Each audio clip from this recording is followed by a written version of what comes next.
आप सब आए दिन मुगल, बाबर इन सब के नाम खूब सुनते होंगे, लेकिन क्या पता है भारत में मुगल काल कब से शुरू हुआ? जबकि मुगल साम्राज्य के दौरान मुसलमानों ने भारत पर करीब 300 साल राज किया। मुगल शासन 1526 से शुरू होकर करीब लगभग 1857 में समाप्त हो गया है। भारत में मुगल वंश का संस्थापक बाबर था, जिसने 21 अप्रैल 1526 को दिल्ली की सल्तनत के शासक इब्राहिम लोदी को हराकर मुगल साम्राज्य स्थापित किया। आइए जानते हैं मुगल काल की सारी रोचक बातें। भारत में मुगल काल के साम्राज्य की शुरुआत कैसे हुई, मुगल भारत कैसे आए और इससे पहले वो कहाँ थे, इन सब बातों को समझते हैं। मुगल मध्य एशिया के तुर्की मंगोल मूल के लोग थे। उनके पूर्वज मशहूर योद्धा चंगेज खान और तैमूर से जुड़े थे। मुगल शब्द मंगोल से आया है, लेकिन उनकी संस्कृति की जड़ें तुर्की और फारसी से भी मिली हुई है। बाबर, जिसने भारत में मुगल साम्राज्य की नींव रखी, फरगाना का रहने वाला था। उसका पूरा नाम जहीरुद्दीन मोहम्मद बाबर था। BBC बाइट साइज की report how the Mughal empire began Mughal India के S3 हिस्ट्री में छपी रिपोर्ट के मुताबिक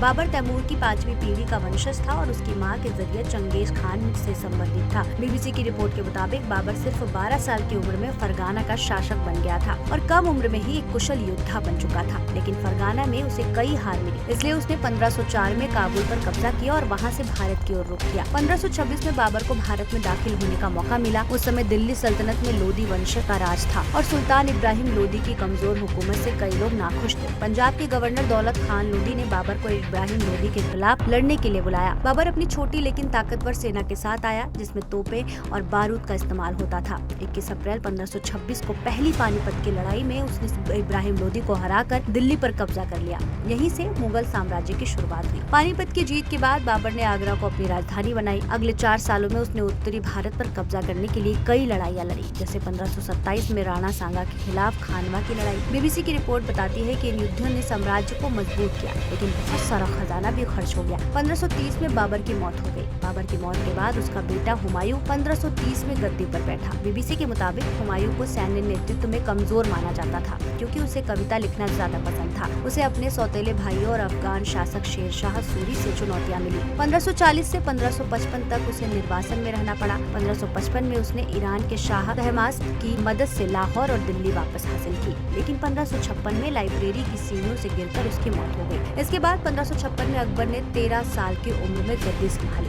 BBC की रिपोर्ट कहती है कि अकबर ने साम्राज्य को पंजाब और दिल्ली से बढ़ाकर पूरे उत्तरी भारत तक फैलाया। उसने गुजरात, बंगाल, कश्मीर और सिंध पर कब्जा किया। अकबर ने हिंदुओं के साथ दोस्ती की, जजिया कर खत्म किया और सुलह-ए-कुल की नीति अपनाई, जिससे उसका शासन मुगल स्वर्ण युग कहलाया। और अंत में मुगल काल करीब 1857 तक चला। भारतीय विद्रोह के बाद अंतिम मुगल सम्राट को अंग्रेजों द्वारा गद्दी से उतार दिया गया और बाद में बर्मा में निर्वासन में भेज दिया गया।